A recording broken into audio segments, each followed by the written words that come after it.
First time. Deal Inked. Deal inked. Wow. So you are, your name, I am Brian Bunch. Brian Bunch. And where do you hail from, Brian Bunch? I'm kind of from all over. Growing up, was a father. Both my parents were in the Marine Corps, so did a lot of traveling until about seventh grade, and then we settled in Middle Tennessee in Tullahoma. And Okay. that's where I graduated high school. Okay, graduated high school. Did you play any sports? I ran cross country and ran track and wrestled. Okay, any accolades to note? I'm not qualified for state my senior year, but you know, other than that, just had fun being a kid. Okay. And so now you're on this new business called Deal Inked. Why are you qualified to have a business in the auto industry? First of all, tell me what Deal Inked is. So DealInked basically is a white glove concierge service for anybody who's a busy professional to who doesn't have time. Their time is money, and or the single mom or the family that's the small business owner has a hard time scheduling time off. Some older people haven't purchased a vehicle that may not be up to date on the technologies and not know what exactly to buy. So would this be safe to say this is for folks that just don't enjoy the dealership experience and Yeah. just don't enjoy Yeah. the process? That would be probably so if you don't like the process of dealing with the dealership, trying to find a vehicle, reaching out to the dealer, having them come, then you have to show up to the dealership, test drive, do all this stuff. I mean, it's a lot. It can take a lot of time for folks. And Like on average, how long do you think it takes for people to kind of complete that purchase cycle? some from the research that I've learned, anywhere from 12 to 20 hours Oh, wow. to find a vehicle. To find it, well, first of all, you got to like do the search, right? Correct. Yeah, you have to try to locate the vehicle that's going to fit for what you're looking for. And sometimes people don't even really know exactly what they want. Right. So that's where DealInked comes in, and sit down and we'll talk to the client, and we'll figure out what their needs are, what are they currently driving, what are they looking to do. Really get down to detail to really figure out what they are trying to go for or look for, and then I go out and I locate it, and I will negotiate it, and then we'll facilitate it. Okay. So let me go back to my first question then. What makes you qualified to do this kind of work? Well, with in total, with over 20 years in the automotive business, I've carried out all kinds of different roles within the business, within the dealership, and it's been really important to me when I sold vehicles to give somebody the best experience. I always wanted people to buy a vehicle from me. I didn't want to have to sell them something. I felt like if I sold them on something, they really didn't want it, and I didn't know if they would be really happy with it. So I wanted people to buy because they trusted that I was looking out for them. And what other roles? I mean, so if you've sold cars, what other roles have you had in the car industry? So I've done internet departments. I started out as an internet salesperson. The owner said, "Hey, you're the young guy. You do the internet." I didn't know what I was doing, but I self-taught myself quite a bit of information as far as the marketing goes and how to handle online leads. And then I built a BDC, which is called a Business Development Center. Basically, is where a department that handles all the leads internally and then doles them out to the salespeople when the consumer's ready to come in and buy. Then an e-commerce director, then I've been a sales manager. I've set up a subprime finance manager, basically helping people whose credit may not be the best but needed a vehicle. So I would help facilitate the loan for them and help them get into a vehicle and help build their credit. What's been your favorite role over the years? Probably would be Dr. Credit. I set up Dr. Credit TN and, put on a kind of a persona, but, had the lab coat deal. But I did it. I didn't want it to be a goofy thing. I wanted it to be something that was real, because if you're going to your doctor, you're going to tell them. So this is like you were helping them with their credit. Correct. Yeah, I was helping with credit and Okay. helping them purchase a vehicle. Everybody Okay. else had told them no. So back then, when we started this, when we started Dr. Credit, a lot of the buy here, pay here's did not have to report to the credit bureau. So people Gotcha. who were getting buy here, pay here's were paying extremely high amounts for vehicles, and and the vehicle really wasn't worth their payment. Even though they were paying it, it never reported to their bureau. So that was part of what Dr. Credit did, is get people those finances with financial institutions that can help build their credit. So, why did you start DealInked? So I spent, there were a handful of years here right before COVID that I went to the vendor side of the dealer of the auto industry. So I worked for Auto Trader and True Car, and just a lot of travel, and it's hard. And so I came back and I went back into the dealership just to sell, and I kept running into situations where I wasn't able to help somebody because of lack of inventory, or maybe they were upside down in their current vehicle, and I felt like this was a service that people want. Everybody that I've talked to, it's been well received, and everybody that I've talked to is kind of excited, and this is a new venture. But now I'm not handcuffed to just a single piece of inventory or set of inventory from a dealership. I have access to any inventory across the country, so I can help people here, in Chattanooga or anywhere in the country. Right. So let's make sure folks know we are local to Chattanooga. We are local to Chattanooga, and Tennessee. we love it, and it's the scenic city. And but I do, believe that DealInked can help nationwide. But we focus right now on the face-to-face. Correct. Correct. Personal buying experience that you can provide, right? Yeah, 100%. Right now it's just been, we started it beginning of this month, and just been doing a lot of networking, connecting with people, letting people know that I'm here, because it can be a slow start, because not everybody buying cars right away. So so just planting the seed and letting people know what we do and how we can help. So let's go back to the benefits of DealInked, right? Let's reiterate some of that, because I think this is important for folks to know. I think there's a set of folks out there that like the car buying experience, and 100%. they like the negotiation. They don't mind the time spent, that kind of thing. Those are the car people, those, right? For sure. Those are the ones that like to do it. But I think there's a good 80 to 90% of folks that would rather have a root canal than buy a car. Would you agree with that? It seems to be the case. Okay. It seems to be the case. Most people aren't sure. And I think a big thing, and I was talking to some people about this the other day, is because they would say that the first thing that come out of their mouth were negative things about what was going to happen at the dealership. And automatically that was in their head that it was just going to be negative. And I said, well, that's, I think, the biggest problem is people automatically think that it's going to be this battle, like they're going into for a fight with the dealership, and it doesn't have to be like that.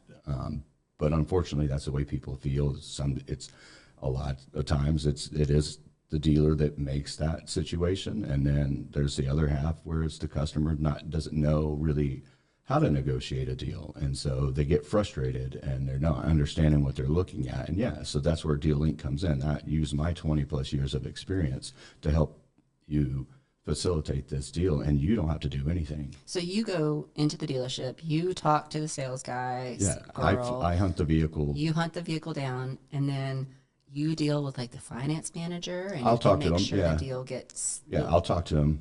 The finance manager is, we're still a learning curve. This is new, but at least guide through that whole process, so that way exactly what they are gonna present to you. Like, does your car need a warranty? Then do you need gap insurance? All those different things that I guide through with you. And so, to be clear, you're not working for the dealership. No, I have no ties to a dealership. So you're basically advocating on the buyer. Correct. Or the buyer's Correct. advocate. Correct. And through this process, I'm working to also build dealer relations. It's not about being the dealership is a bad place. Right. And or the customer's doesn't know. It's trying to help, bridge the gap, the divide that the consumer has with the dealership, but also creating that relationship with the dealership. Profit's not a scary word. I mean, people Right. have to make profit. And so it's about letting the dealer make a fair profit and you get a fair deal. Yeah, and I think there's a big misconception when it comes to that because again, people don't like to feel like they've been sold. Correct. They want to feel like they have a stake in the game and they're a participant in the deal, not like the victim of the deal. Would you agree with that? Yeah, correct. And so that's where building those relationships with the dealer, and if with the client enjoys that process at the end, then I feel like DealInked has made that connection with the consumer, with the client to that dealership, and maybe this client doesn't ever use me again, and that's Right. fine. But at least now they have a trusted person that they can deal with at a dealership, and sometimes that's what it takes. Well, let's talk about some of the scenarios that come up with regard to finding yourself in a position where you have to buy a car and you didn't anticipate it, and then I have a couple other questions around like how to structure the deal. But let's first talk about like if someone finds themselves in a total loss situation, they've gotten in a car wreck, and the insurance totals the car. We've had this situation with Yeah. our kids a couple of times where we found ourselves within about a 3 to 5 day period trying to find a replacement car. So talk a little bit about how you can help folks in those sort of high stress situations. Yeah, really. I mean, it comes back down to the core statement is locate, negotiate, facilitate. You know, when a total loss happens, you by the time you get the rental car, it could be 2 weeks, it could be a handful of days where that insurance company says you no longer have the rental car. So you're in crunch mode. Yeah, you hadn't been trying to do research because typically when people are thinking about buying a new car, their research starts months Right, out. right. So they're looking at what they might go. They may go look at something. So they have this time to kind of mull it over and look. Whereas when you get in crunch mode, you may not know what you wanted. You loved your old car, the car that they just totaled, and you don't know what to do, where to go, who to trust. That's where we can come in, and typically right now it's been on average 6.5 days from once the client signs Okay. with us that we've located and found the car. And is that new cars only? I know that's pre-owned. Right now, Pre-owned. I wanted. I mean, of course, new purchase is quite a bit easier to kind of handle and facilitate. Yeah, pre-owned. So right now, the way we're set up is if it's within 75 miles, I'll drive out there. I'll put my hands on it, and then make sure it's what they say it is, and negotiate from there. Cool. Well, that's really helpful to know because I mean, there's lots of people that find themselves in that situation where they've gotten in a wreck. Maybe it's their fault, maybe it's not. In our kids' cases, it wasn't their faults, and the cars were older and they were totaled. And again, you have to find that next vehicle. So it's really good for for those customers to have peace of mind. Yeah, 100%. And how are you like? How do I pay you? Like, what do you charge? Well, so right now, with new vehicles, we're at $995. That's again locate, negotiate, facilitate, get it all set up, and then do a warm handoff to the dealership to talk about the financing aspect of it, and then for pre-owned, it's $12.95. But again, I'm doing more hands-on. Right. New, I don't have to go test drive because it's a new car, factory warranty. Car's going to drive the way it is. If it isn't, it gets fixed. So you're going to test drive pre-owned. I will test drive pre-owned. Okay. And if you don't want me to do that, then we're working on price structure for not having to go out and drive. Okay. And what would you say to those customers that want to be somewhat involved in your process, but also not involved? What would you say to those customers? To trust me. I'm working for you. You hired me, and I got you. I got it. I'll take care of it. So they can truly be hands off. Yeah, hands off. You don't have to do a single thing. One of the first clients we had, Y-Song, when I told him congratulations, he just bought a truck. He kind of chuckled and laughed. He was like, "This is kind of weird, but it's kind of cool. I bought a truck and I didn't do anything." So Right. yeah, so that was pretty funny. Cool.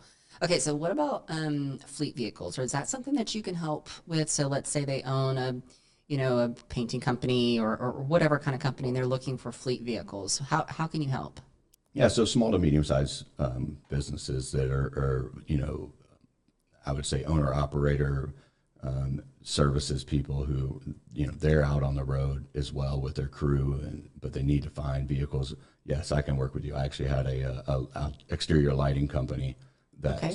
hired me and looking for 2 trucks, and was able to actually fell into my lap with Yeah. two work trucks at at the same place for roughly the same miles, and set it up, and he was able to get his vehicles a whole lot quicker. And he wanted it to be done by this week, but I had it done 2 weeks ago. Oh, wow. Okay. So you definitely expedited that process yeah, for yeah. him. Well, it's just easy. Yeah. Just easy. Okay. And were those vehicles local? No, they were actually in Marietta, Georgia. Oh, okay. So you took care of that whole sort of Correct. regional aspect of Correct. it. Yeah. Okay. Now they did. He was in Birmingham, and that's the other thing. His business is in Birmingham, Alabama. So they drove over once the deal was pretty much done and numbers agreed, and financing got sent over to the dealership. He facilitated sending his guys over to go pick up the 2 vehicles. Cool. I'm going to switch gears. Okay. I'm going to clap so that Okay. the video knows what to do. Okay. Okay. Okay, so I've got a couple other questions. Just sort of about like when people go to the dealership and they get faced with these questions about like, should you put money down? Should you get gap insurance? Should you pay cash? Let's talk a little bit about sort of the cash versus finance aspect, because a lot of people have the cash they're ready to spend and they've saved up and or they're just in a cash positive position, and I feel like maybe buying the car for cash saves them money. Talk a little bit about that. Yeah, so that's an interesting question. I'm glad you brought this one up because I actually saw a post last night that thought that was different than the way I kind of have been thinking, and so it got me to rethink about that. So I haven't. I need to do a little bit more studying on that to really actually give an answer, because my mindset had been, and it sometimes is the case, that even it happened when I was in the dealership too. If somebody wanted the best cash price, well, I would kind of jokingly, I would bump the price up $500 because, Oh, really? yeah, because can lose money. We can make, the dealership can make some money off the financing. So sometimes they'll cut the deal a little bit if you agree to finance with them. But I guess it depends on the store you're in, because this post that I saw last night, basically it's like if you're pricing correctly, the price should be the price. And there are some stores out there, then I had some that were clients when I was with vendor companies that were a one price store. Like it didn't matter. Cash, finance, it didn't matter. The price was the price, and they didn't negotiate on the price on anything. So if it kind of depends on the locations or what dealership you're at.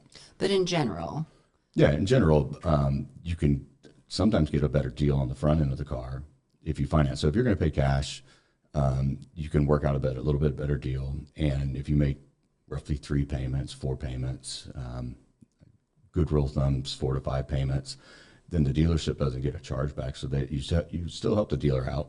okay. You still get a good price. You might get a big enough savings that the little bit of interest that you pay in those 3 to 4 payments or whatnot is not even going to touch.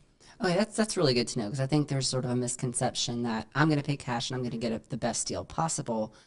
But to your point, the dealership also needs to make a profit, and there's no that's not a bad word. No, is to say like it's not. they're in business to make a profit as well, Right.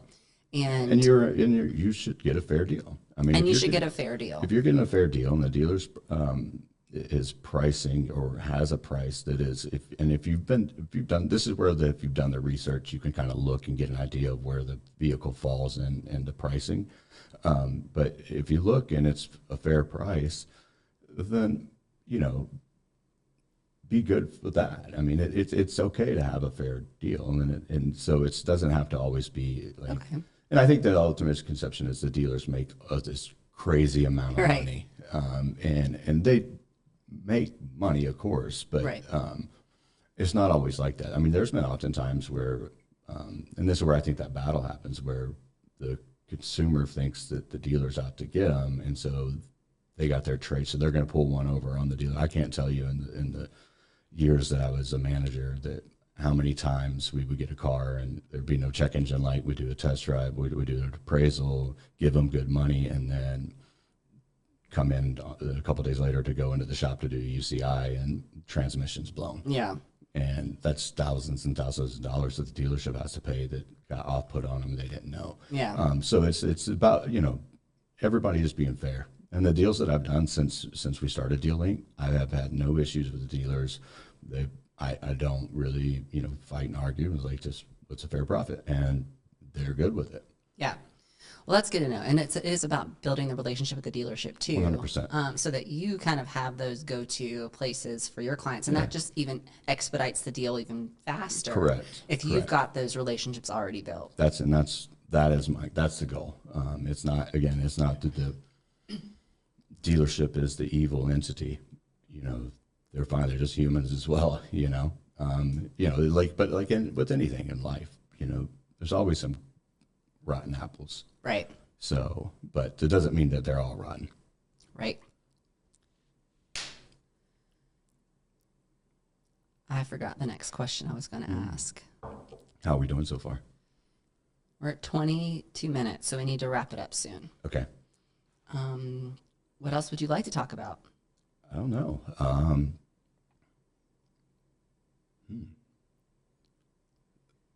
What's your version of how DealInked started? My version of DealInked came out of a necessity. I think necessity is the mother of invention. But I was still at the dealership. So I watch you a lot in the way that you move in life, and you're very face to face. You like, interaction. You like building relationships, and you love the networking aspect. And you would come home frustrated, like, gosh, I really wanted to help so and so, but we didn't have the car. And I would just tell you, well, sell what you got. And you were like, it doesn't work that way. I'm like, okay, because that's just the way I think. Sell what you got, and but in reality, you can't do that. And people are sometimes very particular about what they want, and they're very kind of honed in on that. Well, and I think the biggest reason is, and I said this yesterday at a networking meeting or within a one-to-one with a business partner. In a lot of cases, in most cases, this is their biggest purchase ever. Right. Not just second, but most people's second. Right. Biggest purchase. Right. So when it comes to rent or their mortgage or whatever, or they've saved up literally $35,000 in cash and ready to spend it. There are people who absolutely love their cars. Yeah. I mean, it's their baby. I'm not talking about the show the cars. collector. You're not the collector that loves a car. I mean, I've seen people very attached to their vehicle. So those are the hard ones with, like we talked about, total loss. But yeah, people get really into their car and are very particular. Or if it's their first time, they graduated college and they got their professional job and they think they know what they want, but they've saved up all their money. This isn't a big deal for them. And so they want it should go easy. It shouldn't be stressful. And it should be enjoyable. Yeah, so I would watch you get frustrated that, you were sort of handcuffed by inventory. You get frustrated with having to sit on the lot and just wait for folks to come to the lot. And we know that's just not, sometimes there's not a lot of foot traffic. Maybe it's football season, right? So folks are watching football. We're in the South. And you just don't get as much foot traffic as you need. And so I would watch you try Facebook and networking, and it just wasn't, you were still sort of handcuffed by the dealership role. And so we talked about it, and you're just like, just go out on your own and just do it and make it happen. And this way you can just help people the way you want to. You can be in the community, you can build relationships, and you can help educate folks on the dealership's not a scary place. Yeah. But if you feel like it is, and you really don't want to do it, I will do it for you. Yeah. Absolutely no, we talked about this, let the pros do what the pros do. I don't do my own hair, right? I've done it before, but it looks really bad. I go to the professionals to do my hair. We can buy our own groceries, but what do? We go to Instacart and let them buy them for us. Yeah. We have a guy that scoops our dog poop, like that we pay because we don't want to do it or we don't have time to do Yeah, it. it's the time. I think it comes. I think the big part of it is the time. Yeah. You know, stress is one thing, but not everybody's stressed out. They just don't like it. They don't like it, and they just don't enjoy it. It's not fun to them. They don't. It's a necessary evil that they feel they have to do. Yeah. And they don't like. So it's not. And so there comes a time. And if you just don't like that process, like you said, if you rather have a root canal, Right. then that's where it comes into place. Or you just the time and this all that. Well, and think about the busy professionals that, charge a lot of money for their hourly rate, or they're physicians, or they're just, they're just busy. They've got a family. They're running kids to soccer practice and everything else, and they just don't have the time, but they know they have the want for a new Right. vehicle. And so that's another place that I feel like you really can step in and help those folks. Maybe have you a kid going off to college and you want that kid to Yeah. have a new car with a red bow on the There you go. on the front, and We can get that set up. Christmas time, Yeah, I mean, most people buy a handful of cars in their lifetime. I've sold hundreds of cars and been a part of probably getting, say, thousands of cars in the years in the dealership. So I kind of have a good idea of Right. what to look for, what to try to point out, what to recognize, and even just breaking down different things and make it quicker. Yeah. And it's just, and then you don't have, again, you don't have to do anything no, or and very minimal things. very minimal. Right, right. Well, so what's your favorite part of your job?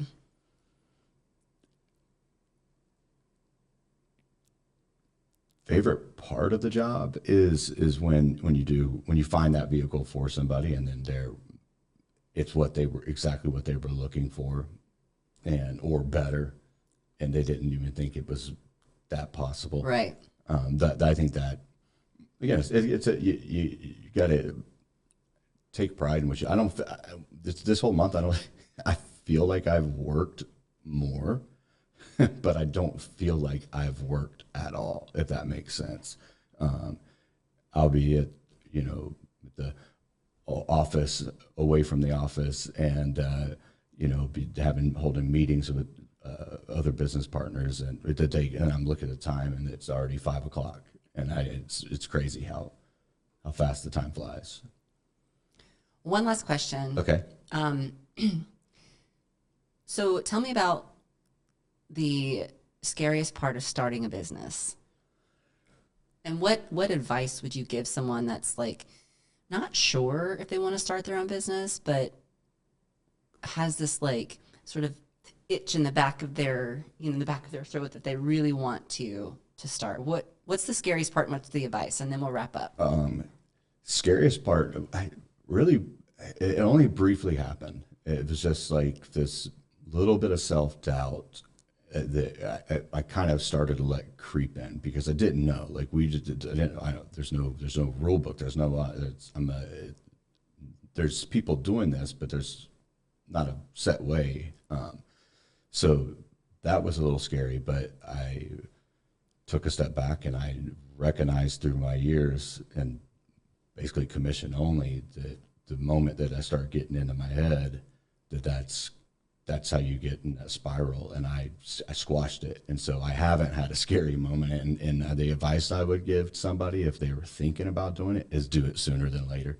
Yeah. Do it sooner than later. If I would have known that it was this fun and that this was possible, or and I think having you by my side with this, it makes it easier. Had you not been as into it or had the idea, that would have been like, I don't feel that we would have made it this far.